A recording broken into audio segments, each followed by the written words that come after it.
ડેડિયાપાડાના ધારાસભ્ય ચૈતર વસાવાએ જેલની અંદર બંધ છે।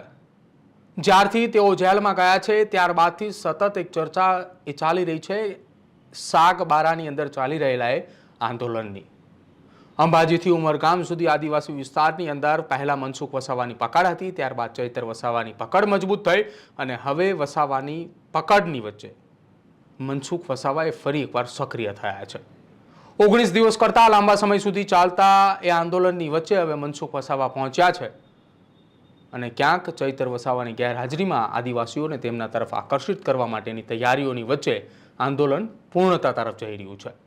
શું છે આખો મામલો અને કેમ અચાનક મનસુખ વસાવાએ હવે નિવેદન આપ્યું, વિગતે ચર્ચા કરીએ આ અહેવાલમાં।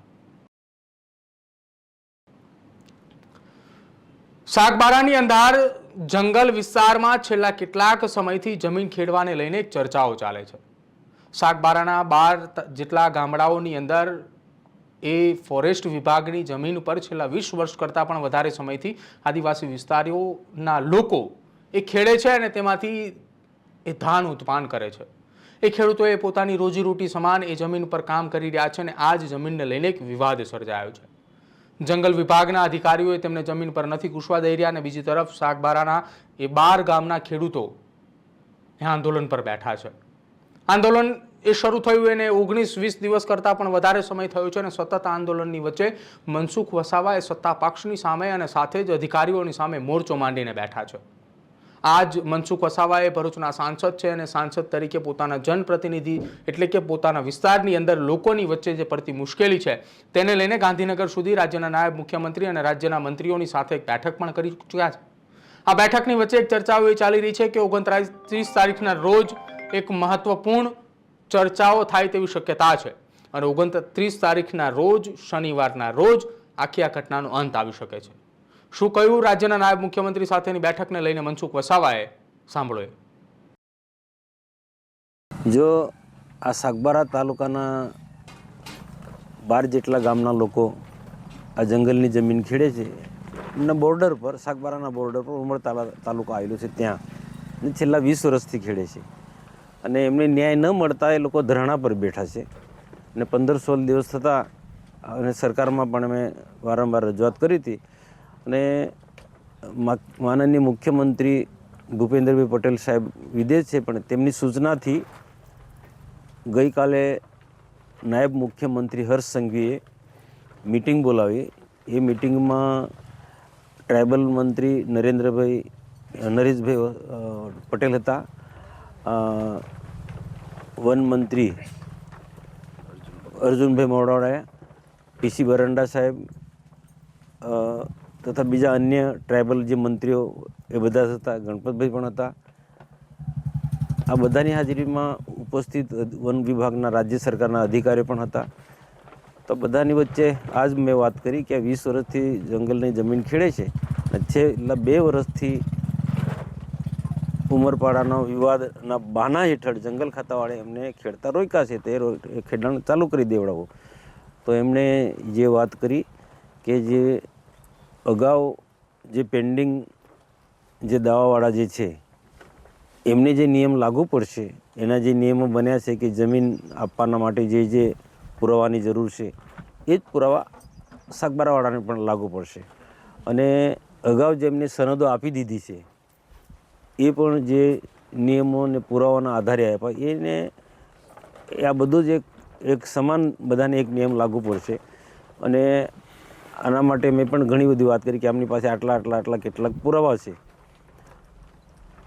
તો એ પુરાવાના આધારે એમને પણ જેટલા લોકો જંગલની જમીન ખેડે છે આ સાગબારા તાલુકાના લોકોને એમને ખેડાણ કરવા દેવું જોઈએ અને પુરાવાની વાત પછી રાખો, એ જ્યારે ખેડાણ થયા પછી પુરાવા આપશે પણ એક વખત ખેડાણ ચાલુ કરી દે। પણ જે વિભાગના જે મંત્રી અને બાકીના અધિકારીએ કીધું કે અમારે પણ અભ્યાસ કરવાની જરૂર છે, કેટલા લોકો ખેડે છે, શું છે, કેટલાક કોની પાસે શું પુરાવા છે, એના માટે 2 દિવસ એમને લંબાયા છે અને 2 દિવસ પછી અહીંયા રાજ્ય સરકારના મંત્રી આવશે। હવે ઈશ્વરસિંહ પટેલ આપણા પ્રભારી મંત્રી છે નર્મદાના, એ આવશે અને બીજા સહપ્રભારી મંત્રી પ્રવીણભાઈ માળી એ પણ સાથે આવશે અને અહીંના લોકો સાથે, ધરણા પર બેઠેલા લોકો સાથે મંત્રણા કરી અને એમના શું પ્રયાસ હશે કે ધરણા હમણાં સમાપન કરાવે કે પારણા કરાવે અને આ જે દાવા અરજીનો નિકાલ કરવાનો એ લાંબો પ્રોસિજર છે, લાંબો પીરિયડ લેશે. એટલે હમણાં પારણા કરાવી દેવાનો એ રીતના વાત. જેને જે ખેડે છે એને પુરાવાના આધારે અમે આપીશું એ રીતના એમની વાત કહી. અને એ રક્ષાબંધનના બીજા દિવસે એટલે 29 તારીખે લગભગ અહીંયા આવશે. પણ હું એ જ વાત કહેવા માટે આજે અહીંયા આવ્યો, ધરણા પર બેઠેલા સ્થળ પર. આજ સરકારની કાલે મિટિંગની જે ચર્ચા થઈ એ જ વાત કરવા માટે અહીંયા આવ્યો. પણ અહીંયા શું છે, ઘણા બધા લોકો ઘણા સમયથી ધરણા પર બેઠેલા છે અને 20 વર્ષથી ખેડે છે અને એમને 2 વર્ષ તો એમને છોડાવી જમીન. તો હવે પછી એમનો રોજીરોટીનો પણ સવાલ છે, જીવન નિર્વાહનો પણ એને સવાલ છે. એને ધ્યાનમાં રાખીને કેટલાક ખેડૂતોએ એમનું ખેડાણ, હળ ને બધું સાધન લઈને આવ્યા હતા અને ગઈકાલે જ એવો નિર્ણય લીધો હતો. અમારી ગાંધીનગર હતો ત્યારે નિર્ણય લીધો કે બધા સામૂહિક રીતના ખેડાણ ચાલુ કરવાના છે. તો આજે હળ ને બધું લઈને આવ્યા હતા. તો અમે તો સમજાય કે ભાઈ થોડો ટાઈમ સરકારની મિટિંગ થવા દો પછી આપણે. પણ ખેડૂતો ને આ જે સિઝન જાય છે અને વરસાદ પછી ખેંચાય તો પછી આ 2 વર્ષ તો ફેલ ગયા, એટલે 3જું વર્ષ પણ ફેલ ના જાય એટલા માટે ખેડાણ આજે એમને એ ચાલુ કરી દીધું છે. અને અમે જે તે વિભાગને જે અમે સમજાવી રહ્યા છે કે જેમ બને તેમ આ બાકીના ગુજરાતભરના જે લોકો જે પેન્ડિંગ દવાવાળાનો સરકાર જે કાર્ય હાથ ધરવાની છે કે જે 70-80 હજાર પેન્ડિંગ દવા છે એ બધાને ઝડપથી આપવા માટે ગઈકાલે હર્ષ સંઘવી સાહેબે એમના વિભાગના અધિકારીને સૂચના આપી. તો એની સાથે પણ આને પણ સામેલ કરી લેવું જોઈએ. આજે પેન્ડિંગ દવા જે છે ગુજરાતના 70-80 હજાર જેટલા, તો એ ઝડપથી આ મળી જાય. અને અમે બધાએ પણ આગ્રહ કરી કે ભરૂચ નર્મદા જિલ્લાની સાથે બીજા મંત્રીઓ હતા એમને પણ આગ્રહ કરી કે આખા ગુજરાતની અંદર જે જિલ્લાના પેન્ડિંગ દવા છે રાજ્ય સરકાર પાસે પડે એ બધાનો જ ઝડપથી નિકાલ થઈ જવો જોઈએ. અને વર્ષો નીકળી જશે તો પછી લોકોમાં નારાજગી ઊભી થશે.